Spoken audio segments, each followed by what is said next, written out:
Hi, everyone. I'm Miss Katie from Rockland Public Library, and happy Labor Day.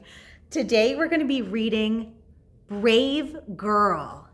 Brave Girl, Clara and the Shirtwaist Makers Strike of 1909. Now, it is Labor Day today, and Labor Day celebrates all of the brave people in our country that protested when there were unsafe conditions for workers. So it used to be that many jobs had long hours and people didn't get to sleep very much, and that it was not very safe for them either. And so there were lots of brave people around the country that stood up and held strikes, just like this brave girl here, to fight for our labor rights. So happy Labor Day, everyone, and let's talk a little bit about Clara. This story is written by Michelle Markel and illustrated by Melissa Sweet.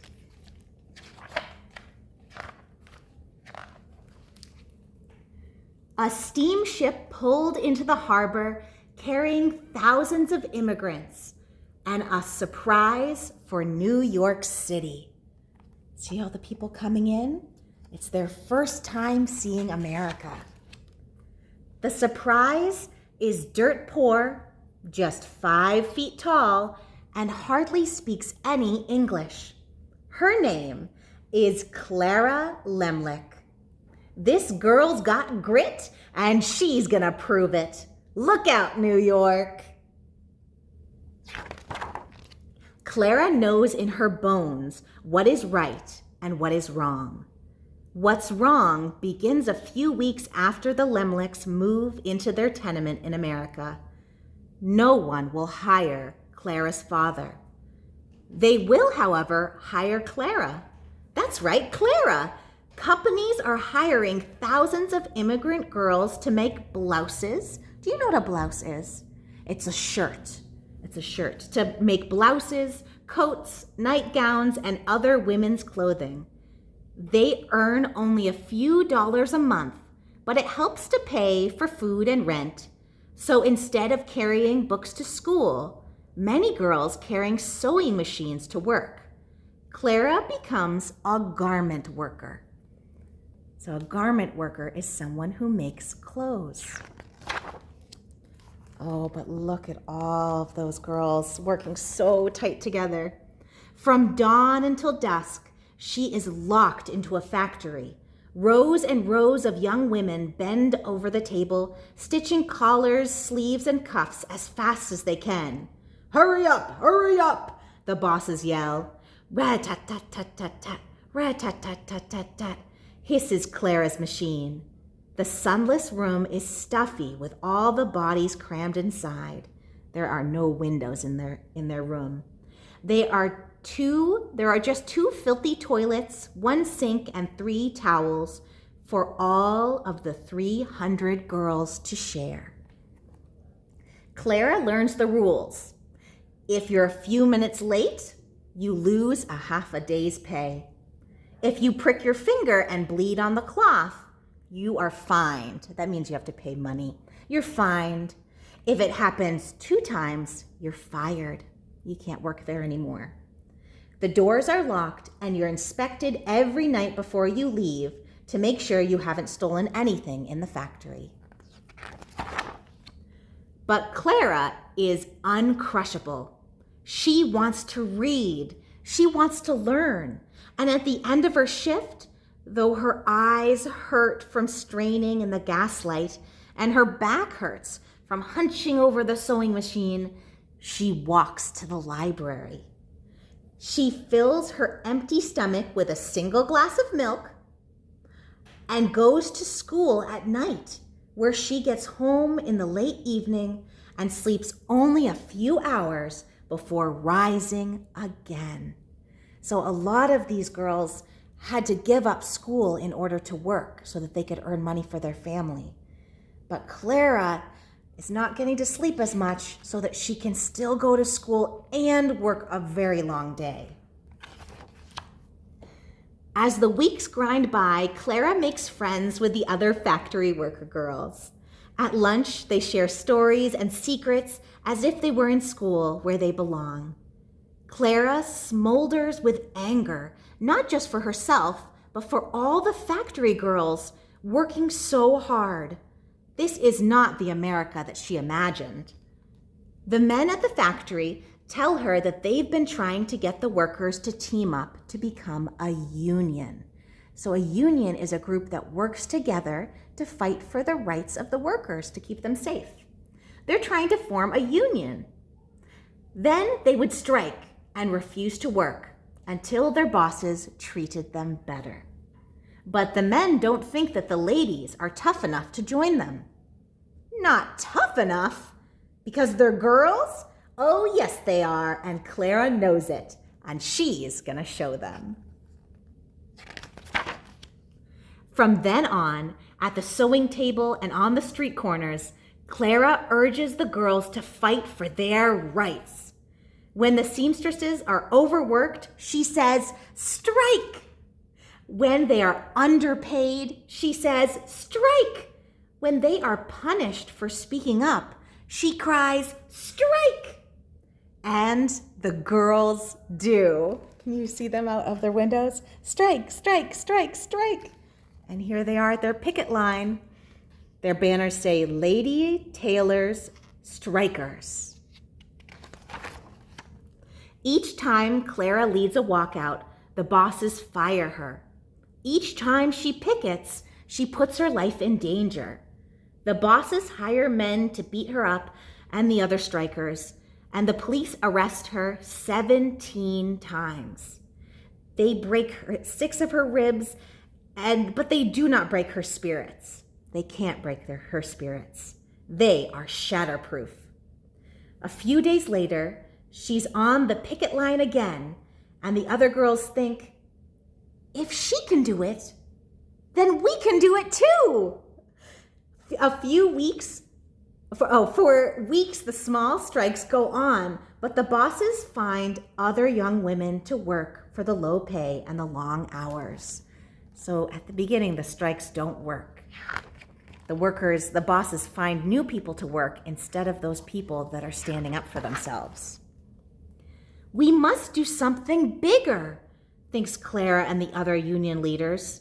Something huge, a giant strike at every garment factory in the city. The union holds a meeting. Throngs of workers pack the seats, the aisles, the walls. The halls thrum with excitement, and Clara listens to speech after speech.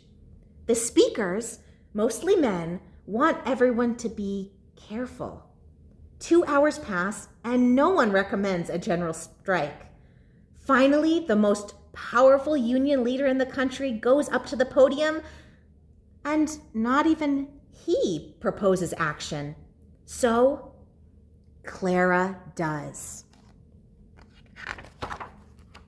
That's right, Clara. She calls out, hey! She calls out from the front of the hall, and the crowd lifts her up onto the stage where she shouts in Yiddish, I have no further patience for talk. I move that we go on a general strike. And she starts the largest walkout of women workers in U.S. history. The next morning, New York City is stunned by the sight of thousands of young women streaming from their factories. One newspaper calls it an army. Others call it a revolt. It's a revolt of girls, for some of them are only 12 years old. And the rest are barely out of their teens. In the coming weeks, Clara is called a hero. She lights up chilly union halls with her fiery pep talks. Her singing lifts the spirits of the picketers. When a group of thugs approaches, she yells, "Stand fast, girls!" There she is. And they do. All winter long, in the bitter cold, in their cheap, thin coats, tired and starving and scared, the girls walk alongside the men on the icy sidewalks of the picket line. They spill out of the Union Hall, blocking roads, filling street corners and public squares. Newspapers write stories about them, and college girls raise money for them. Rich women, swathed in fur coats, picket with the factory girls.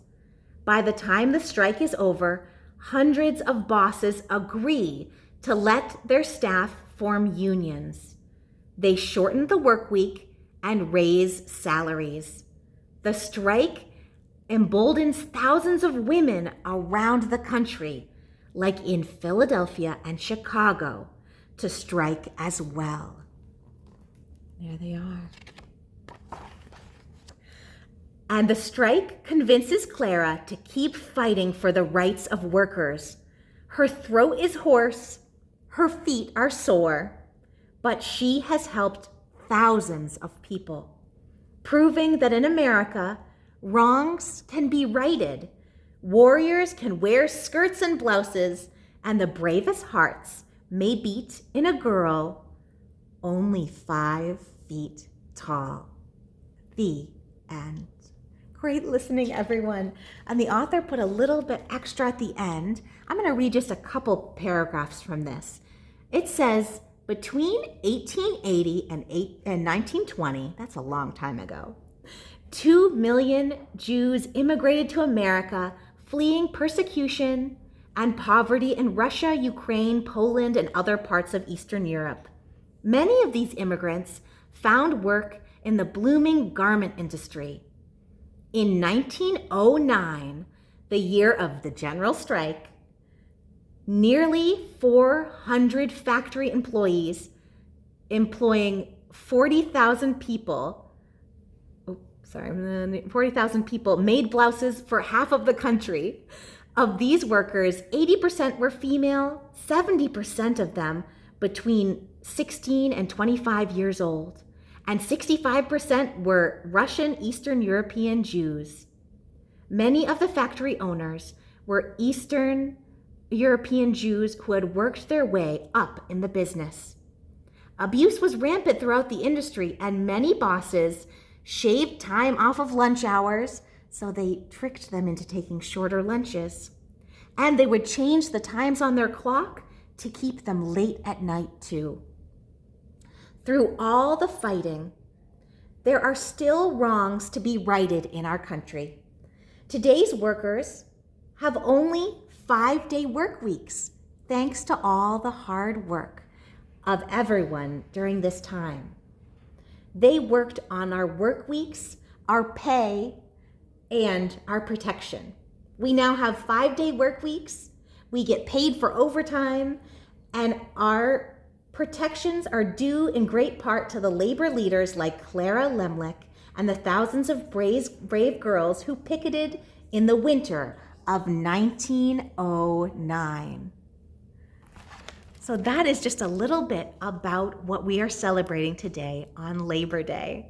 I hope you all have the most wonderful Labor Day. And if you have time, find out a little bit more about some of the brave picketers who stood up so that we could all have safe work weeks and be treated with respect at work. I hope you all have a great day, and I can't wait to see you all next week. Bye-bye.